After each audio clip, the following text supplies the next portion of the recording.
Good afternoon.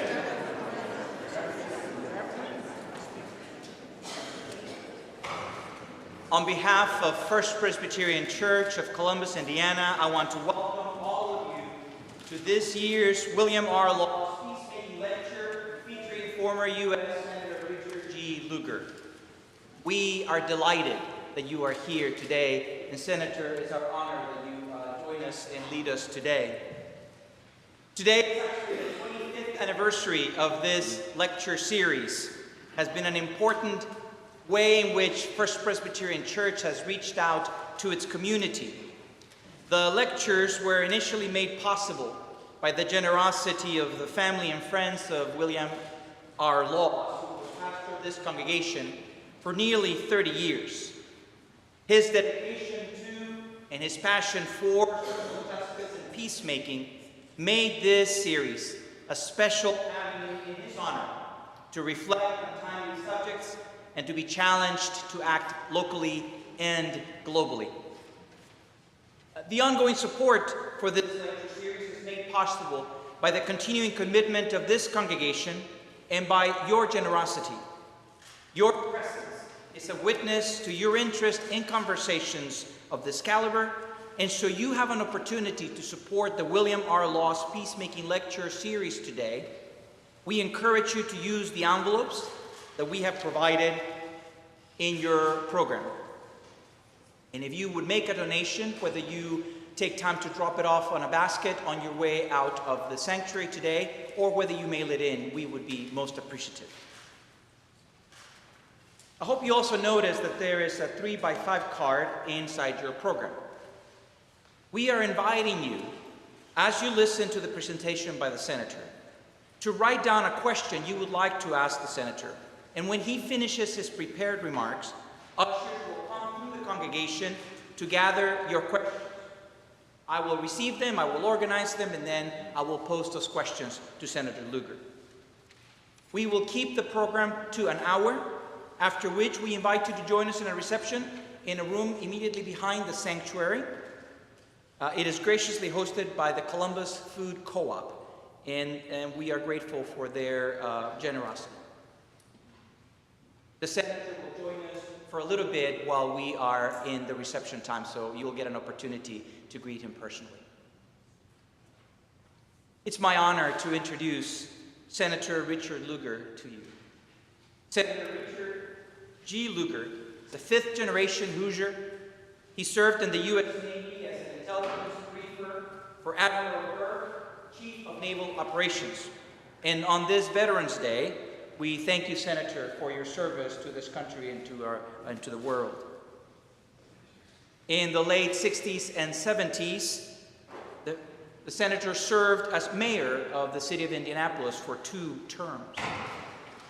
Senator Lugar was elected to the U.S. Senate for 6 consecutive terms, longer than any other senator from Indiana. Throughout his time in the Senate, Senator Lugar was particularly passionate about crafting bipartisan legislation to impact food security, energy independence, and free trade. He is known particularly for his work in Congress to dismantle nuclear, biological, and chemical weapons around the world. Among his positions of leadership throughout his career in the Congress, he served as chairman of the Senate Committee on Foreign Relations and as chairman of the Senate Committee on Agriculture, Nutrition, and Forestry. In his years after serving in Congress, he created and is the president of the Lugar Center. The center's mission states that it is a nonprofit organization dedicated to proposing solutions to global problems that will define the 21st century. The center seeks to educate the public, global policymakers, and future leaders on critical issues such as food and energy security, controlling weapons of mass destruction, and effective governance. It provides a forum for timely commentary by respected experts. The center is committed to thoughtful analysis and civil dialogue that facilitate bipartisan governance. Senator Lugar is a respected statesman who is appreciated by colleagues from both parties and by world leaders. He has received many honors to acknowledge his contributions on areas of local and international importance, including the rank of Honorary Knight Commander of the Most Excellent Order of the British Empire, bestowed on him by Her Majesty of England, and the Presidential Medal of Freedom, bestowed on him by President Barack Obama. We look forward to learning, to being inspired, and to be challenged to action. So please join me as we welcome Senator Richard G. Lugar.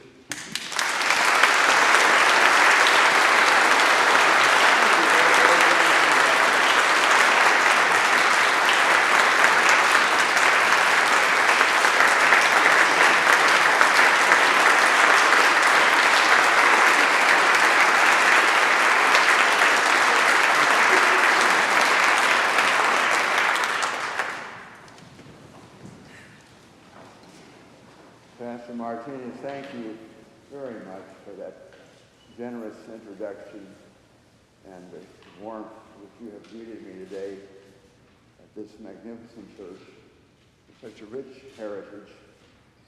And we celebrate the heritage, certainly of Reverend Laws, as you pointed out, pastor, the First Presbyterian Church for over 30 years at the time.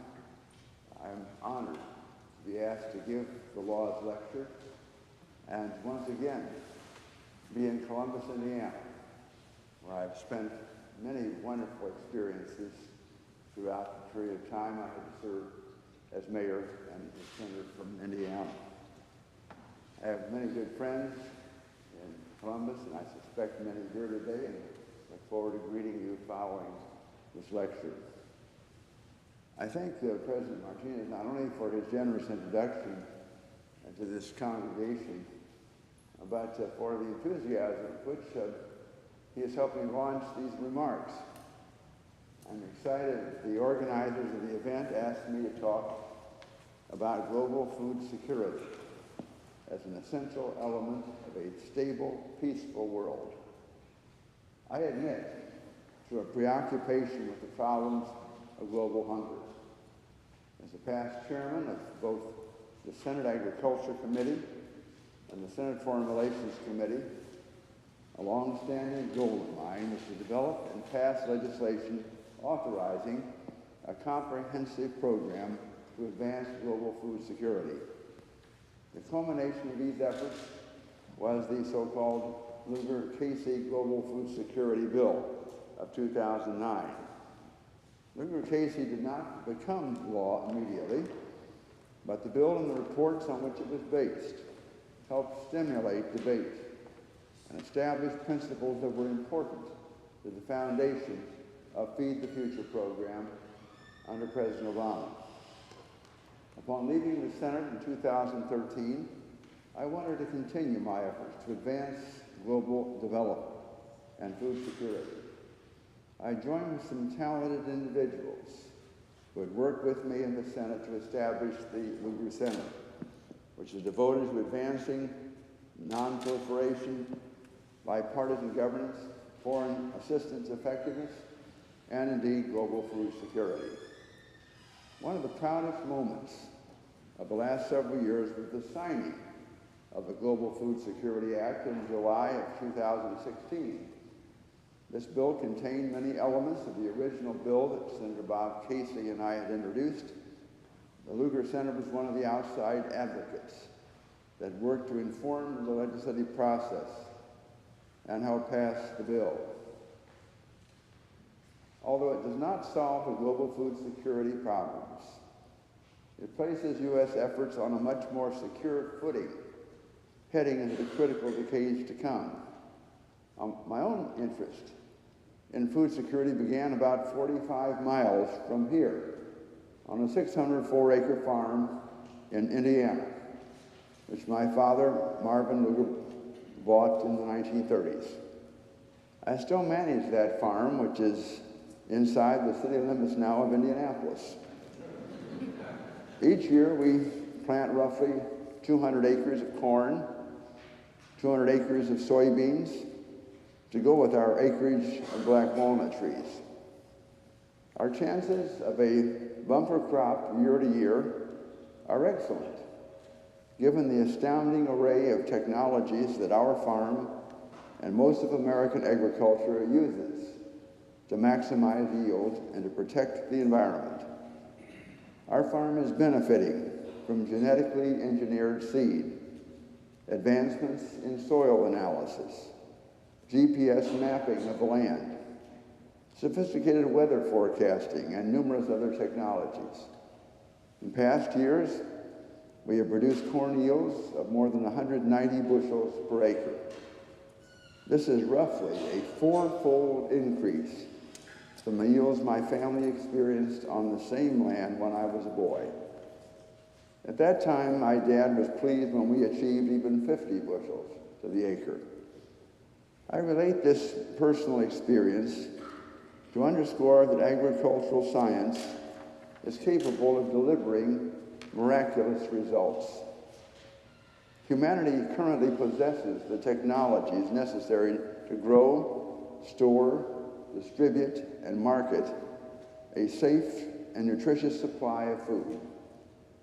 Having witnessed such an amazing transformation in the span of my lifetime, I have always been optimistic about the world's ability to expand food production so that we can feed all inhabitants of our planet. That is the good news. The bad news is that technological ingenuity may be the simplest part of the equation. Feeding the world has become, first and foremost, a political and economic problem. Too many governments have erected protectionist barriers to agricultural trade. Too little public money is being devoted to agriculture, research, and rural development. Too many regimes in the developing world manipulate food production and distribution for political or personal gain. Too few elected leaders across the globe prioritize the long-range security of their nation's food supplies. And too many societies have rejected the benefits of biotechnology and food production despite overwhelming scientific evidence it can be used safely to improve yields and plant characteristics. The challenge of global food security is effectively and widely applying the technological tools that we have developed in the face of conflict, poor governance, corruption, poverty, lack of infrastructure, lack of credit, trade barriers, the disadvantage of women farmers, and many other cultural limitations to productivity in agriculture.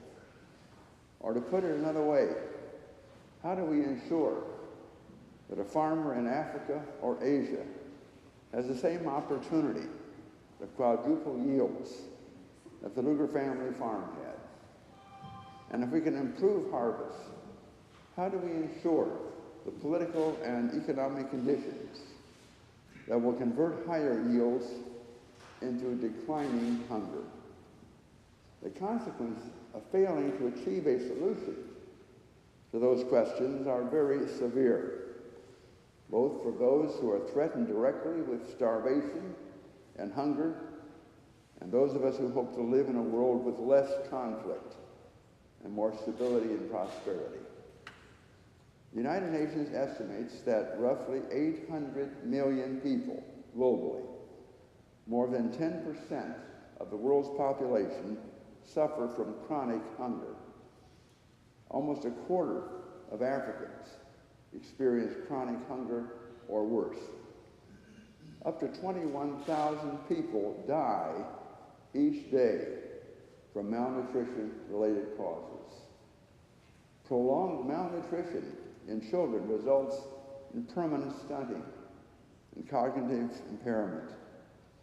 Poverty and hunger deny opportunity to the world's young people and breed extremism and instability that spills over borders. It is not surprising that the CIA has long tracked and analyzed global food supplies as an indicator of potential conflict. Thomas Malthus famously warned 2 centuries ago that food production would not keep pace with population growth. Up to the present era, human ingenuity has prevented a global Malthusian disaster. He did not foresee how technology and innovation would dramatically increase food production. The Green Revolution produced high-yield seeds and improved agricultural techniques that resulted in vast gains in the aggregate amount of food in this world. The problem we face now is that advancements in agricultural technology have been lagging, even as dangerous confluence of factors threatens to severely limit food production in some regions. This is occurring in the context of rapid population growth in the developing world. Between 1970 and 1990, global aggregate yield rose by an average of 2% each year. Since 1990, however, aggregate farm yield has risen by an average of only 1.5%. If we fail to accelerate food production, many more people will die of hunger-related causes than are dying now. We also are likely to experience frequent food riots and perhaps warfare over food resources before people die. We almost certainly will have to contend with mass migration and intensifying health issues stemming from malnutrition. Here are the basic parameters of the problem as I see it. First, the world's population is projected to increase to about 9.8 billion people by the year 2050. Growing affluence in China, India, and elsewhere is increasing demand for resource-intensive meat and dairy products. If this trend toward richer diets continues, those 9.8 billion people may eat enough food to feed more than 13 billion people at today's nutritional levels. Based on projections for population growth, rising incomes, and more meat consumption, it's estimated the world's farmers will have to double their output by the year 2050. Second, food security is closely tied to energy costs that will continue to be highly unpredictable. Farming is an energy-intensive business. Crops have to be transported efficiently to market. Petroleum-based fertilizers and pesticides are used in many agricultural systems. Future energy price spikes are inevitable, especially in the developing world. Although we are making progress on renewable energy and battery technology, at some point in the next few decades, we may see declines in supply that will raise fossil fuel costs to unprecedented levels.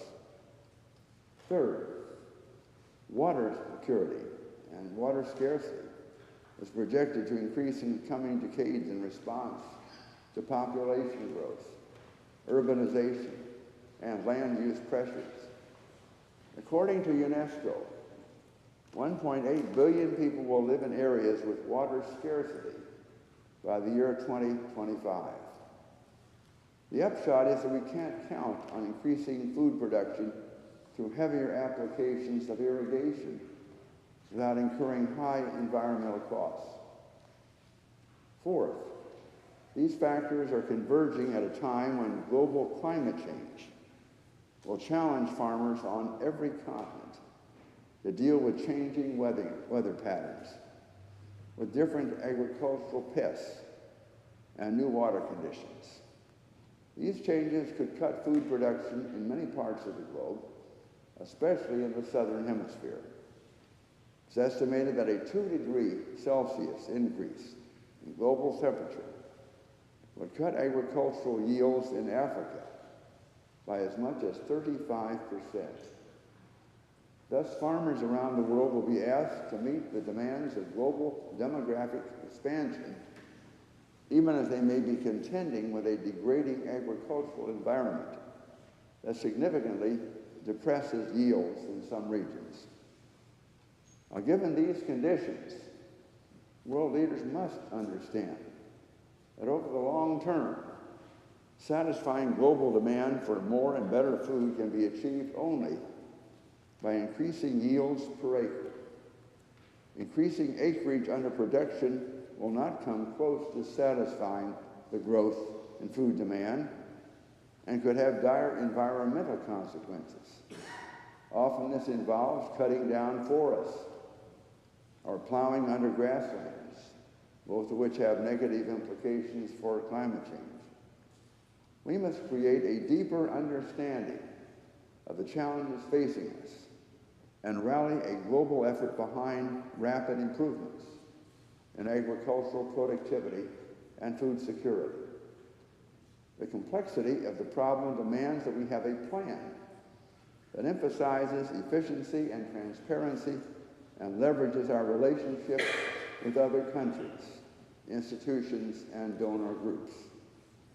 We should be focusing intently on what global agriculture should look like 10 to 20 years from now and how we can get there. We must do a better job of applying research and science, breaking down trade barriers, facilitating the flow of agricultural knowledge, modernizing global regulatory institutions around scientific advances, and putting more meat on the bone of public-private partnerships.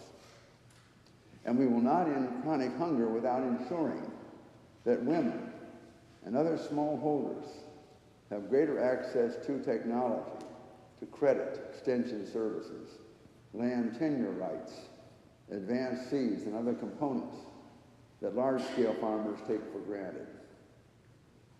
I would like to share with you my observations on 3 political factors related to our efforts to ensure a safe and abundant food supply, because each of them represents a grave threat to our success. And I invite your careful consideration of these ideas. The first is resistance in some nations and among some political groups to the use of advanced technology in global food production. Biotechnology, including genetically engineered seed, will be absolutely indispensable over the long run in feeding 10 billion people in conditions of changing climate. Skeptics of genetically modified technology, even many who do not reject it outright, often begin their critique by saying that biotechnology alone cannot solve the world's food problems, and that is true.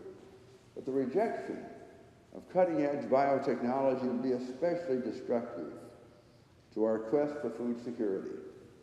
It is likely to be essential to overcoming unexpected challenges, such as increased drought, new pests, and other consequences of the changing climate.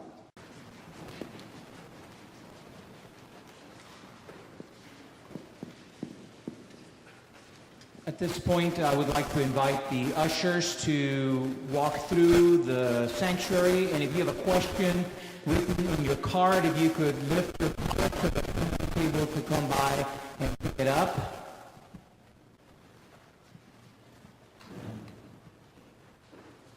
And Senator, as we wait for these questions to come, thank you. Let me ask you a first question.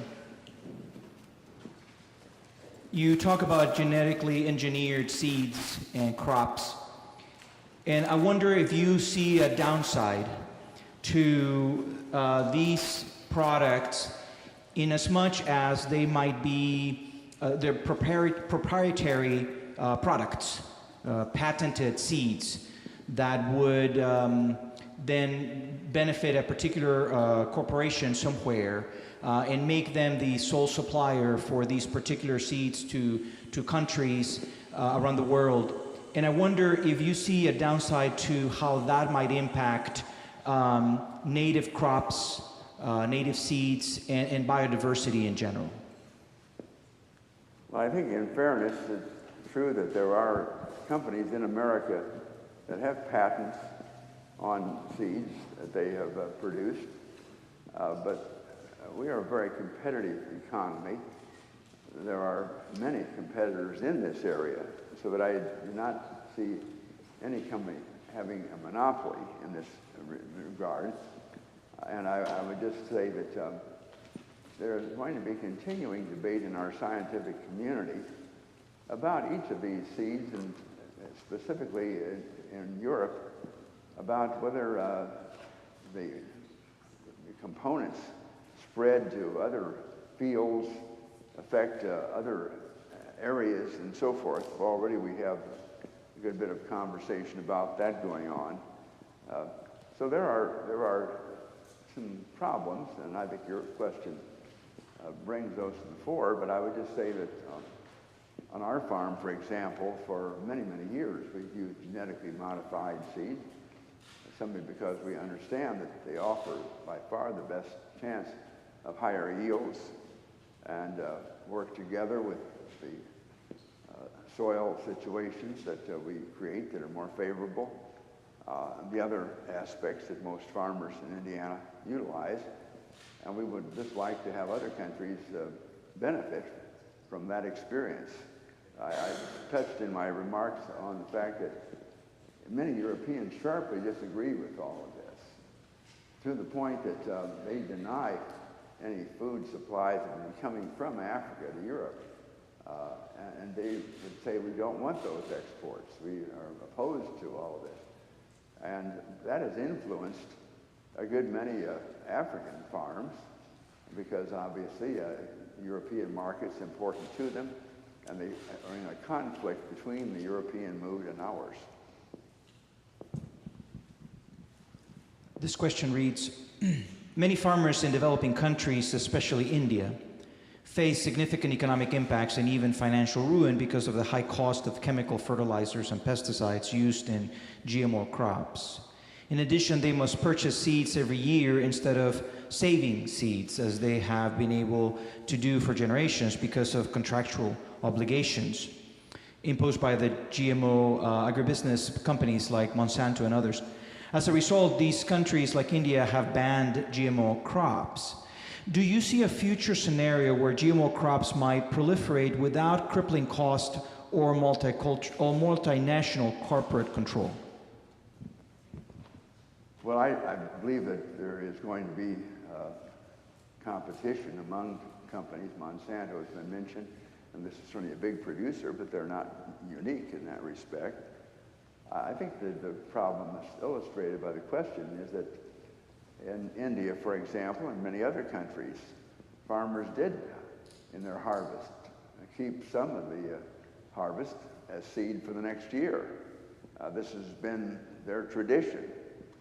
Now, the seed they're keeping for the next year, unfortunately, may not be as productive as it will need to be if they're going to raise the yield per acre. They're going to need some genius from outside. And so my suggestion is that in the event that the world goes for genetically modified seed, the competition is going to be substantial among many companies. Farmers in India will have choices among those. The price for genetically modified seed will go down because of that international competition. But in any event, using the seed from the year before really won't work in terms of getting higher yields. And I would just say that I've seen in my own lifetime, as I illustrated in the lecture on Lugar Farm. In the old days, we were getting 40 or 50 bushels to the acre when I was a boy, pulling really misplaced corn out of the soybean field and various other chores I was assigned. That's going from 40 to 50 to 190 in my own lifetime is a very substantial change. That's got to occur in farms in India if that country is going to be able to feed its people with any degree of security.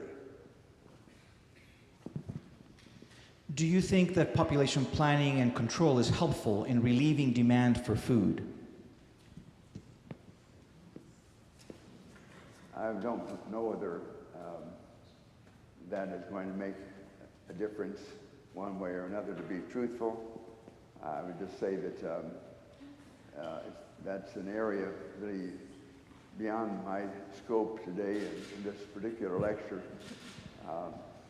I think that families will have to make choices always as to how many children they wish to raise, and I think that's a choice that they ought to have. Now, the facts of life are that if you are a family and you have 3 children, that's one thing, to be able to feed the family, 5, say. If you have 6 children, that's going to be quite a different story. These are choices that people will have to make rationally in terms of their own family structure. Are you familiar with some of the new techniques in agriculture used in the Netherlands, which have made it a major food exporter?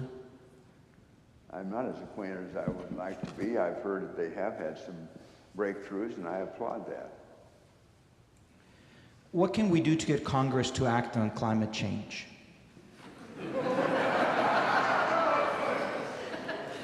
Well, first of all, I think the American people as a whole will have to come to grips with that issue.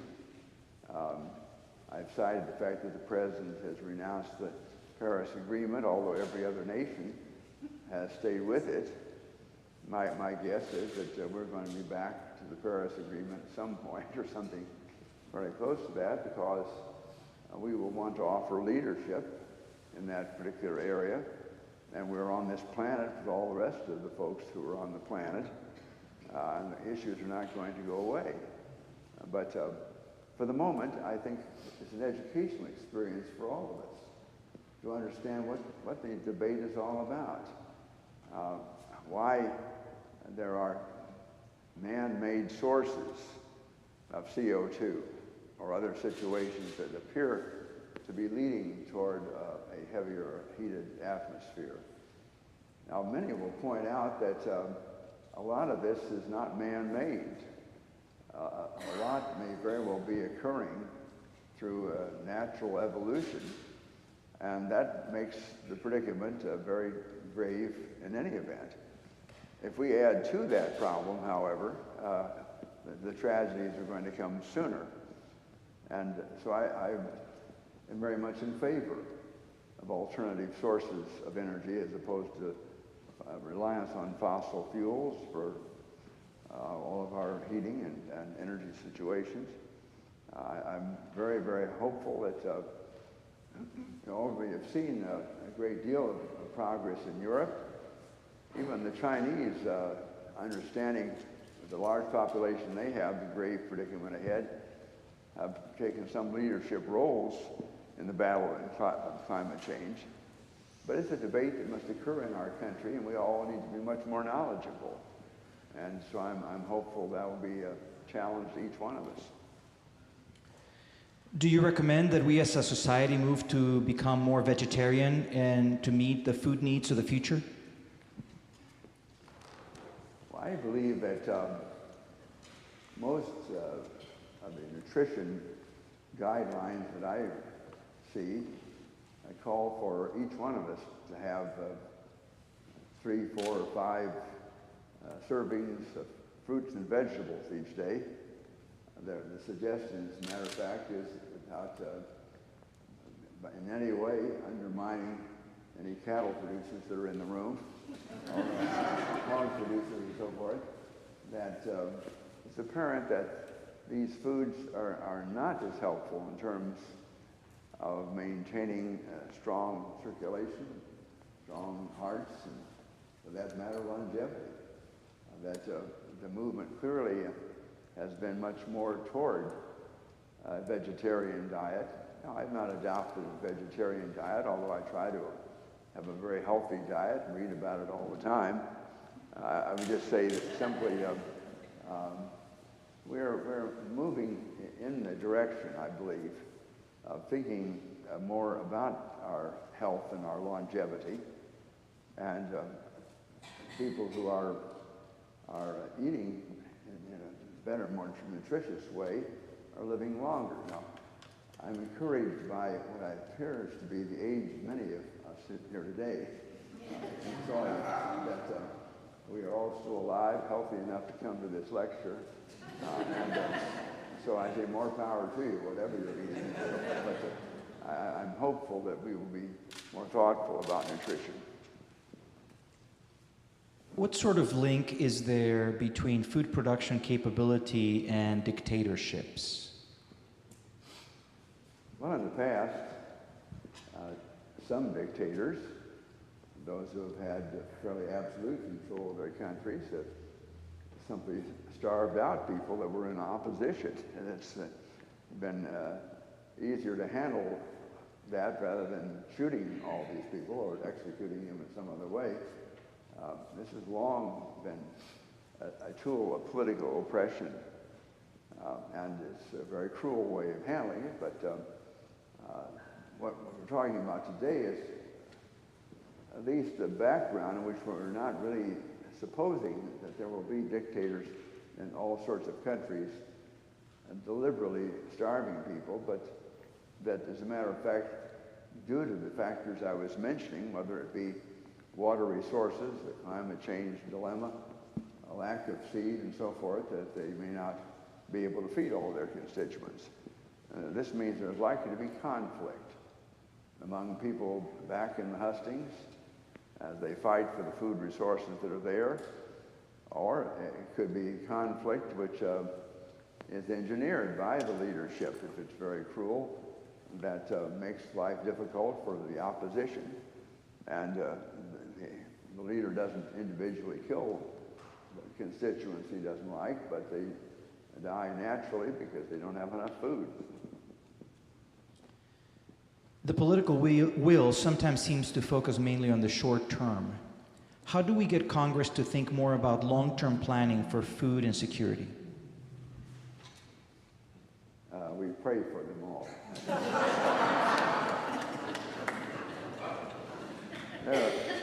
In fairness, there are many members of Congress who have given a lot of thought to this. They are very serious about it, as all of us are today. However,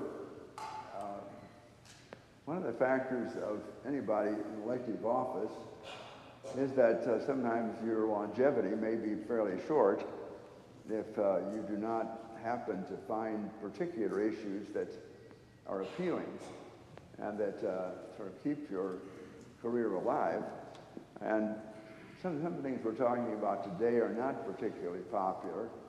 I would just say simply that I'm hopeful, regardless of what members of our own Hoosier delegation are saying or thinking, or the rest of the Congress, that they are also doing their homework with regard to things that are very serious, such as feeding the world and arms control and things of that variety, because there has to be a responsibility on their part for at least the medium term, if not the long term, as well as very short-term desires of their constituents. The person who wrote this question talks about the way in which in the past we have as a country worked to improve our water supply, creation of dams and reservoirs and so forth. And he or she says it does not seem to be happening as much today. What is being done presently to maintain our supply of clean, fresh water? Well, that's a very good question, which I think Congress is trying to deal with. It's a part of the infrastructure debate, as they call it. Infrastructure means thoughts about roads, and highways and bridges and this type of thing, but it also gets down to creek beds and rivers and bays and ocean shores, and the water problems around the nation have huge variety, but they are equally as critical, really, as having a good structure of transportation, which the road infrastructure addresses. I think that there is going to be much more emphasis upon this in the fairly immediate future. I think a number of members of Congress have heard from their constituents about problems of water supply or the dangers that they face. And there have, in fact, been some emergencies in this country in recent months that have emphasized that point. The last couple of questions will broaden our conversation a little bit, if you don't mind. In light of your passion against proliferation of weapons of mass destruction, what are your thoughts about nuclear weapon development by the North Korean government? And what do you think should be done by the U.S. and what do you think should be the U.S. and global strategy for addressing it? The developments by the North Korean government are exceedingly dangerous, not only for the rest of the world, but for North Koreans themselves. It's a situation that must come to an end.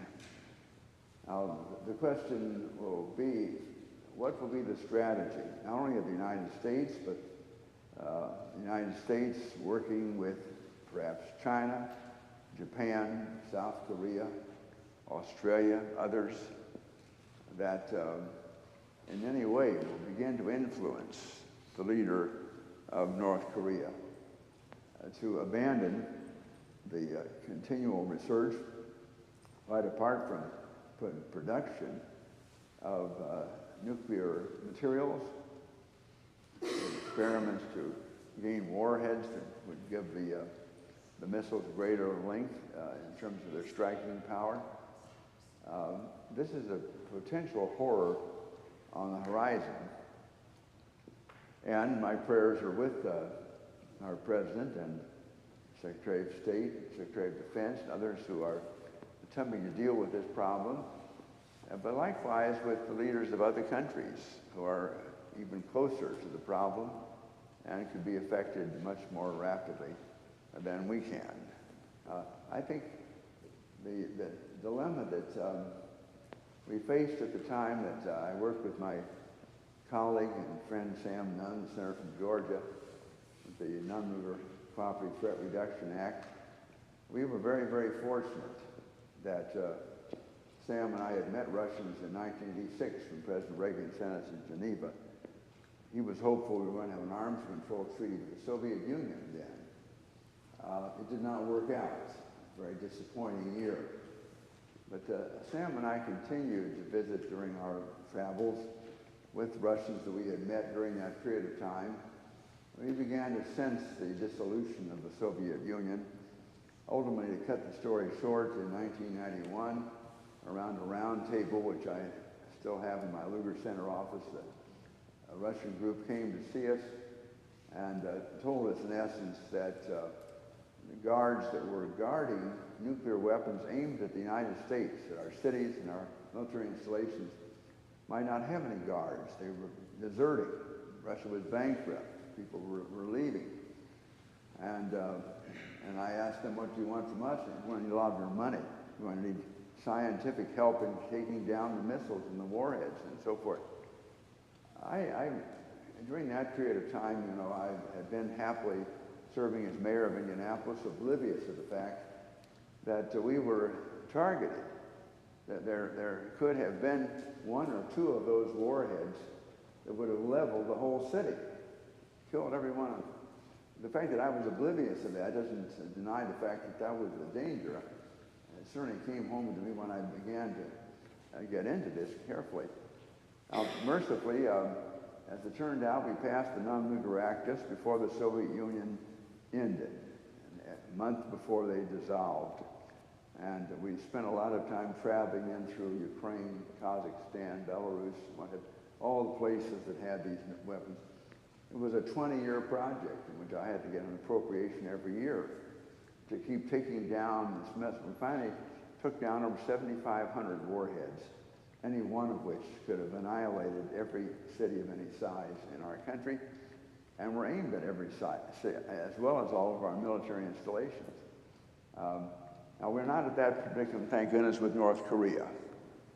They are on the threshold, however, of trying to get longer range. They're trying to get, as I say, warheads that could get as far as our western coast, just to intimidate us, I suppose. and it's not clear that they are prepared really for negotiation. I hope that they are, and I'm not certain whether the Chinese and the Japanese and South Koreans can get along well enough to be with us. But my only optimism comes in the fact that we were able to strike what is known as the Iran deal. Now, this remains very controversial with some people who feel that was not a good deal. I'm one who believes that this is a real breakthrough. It halts Iran's developments for 10 years. We have international inspectors there in Iran. And the fact was that China and Russia joined the United States and the European countries in the Iran deal. We were able to get China and Russia aboard with us. That's going to be important again, I think, if we are to have a chance for North Korea deal, or whatever you want to call it, and to halt this production before some horrors occur. I've been visiting with a good number of people with whom I've been acquainted in arms control and in intelligence, and I just simply mentioned it's very interesting but sort of chilling to see their photographs of the building of these missiles in North Korea, to see the young leader in front of them, and actually we have photographs of all of this going on. This is not just supposition. The North Koreans surely know we must have this intelligence information. But at the same time, this is a very large predicament in our world, and I pray as you do that we are going to move toward diplomacy and toward the end of that program. Our last question comes from what the writer describes as a young, aspiring public servant. What advice would you give on how to unite those from both parties in order to bring about needed change for those you serve? Well, I believe that each one of us in Indiana politics, by and large, runs as a Republican or as a Democrat. We try to win nominations in primary elections, win the general election. We have a strong two-party system in our legislature, as well as in our congressional delegation. Yet at the same time, it seems to me that the young aspiring politician, he or she that is in the audience today, needs to, first of all, go to school. By that I mean have a very good knowledge of what the critical public issues are, or international issues in our world right now, so that that person is knowledgeable. If he or she has a chance at office, comes to that opportunity, that he or she will be ready for action. Then I think that person needs to have a personality that is able to listen to other people, is able to work with other people of very diverse views. Our constitutional system is based upon the fact that we cannot have a my way or the highway attitude. You really need to put together majorities. And given congressional rules, frequently this means supermajorities. The numbers of ways you can block legislation or stop various things from happening are legion. But the facts of life are that if you are sufficiently persistent and persuasive, and you know what you're talking about, you have a pretty good chance ultimately of prevailing if you're patient enough and last long enough in office. I would just say that the importance, finally, of the person who may have asked the question is that he or she must develop very good skills of writing. Be able to write quickly a press release or a speech or whatever one wants to say extemporaneously. And likewise, be a good public speaker. Take advantage of every opportunity to address groups, to have opportunities to hear questions and answers like we've had today. This is absolutely essential if that person is going to be effective in the short run or the long run, and you got the job done. On behalf of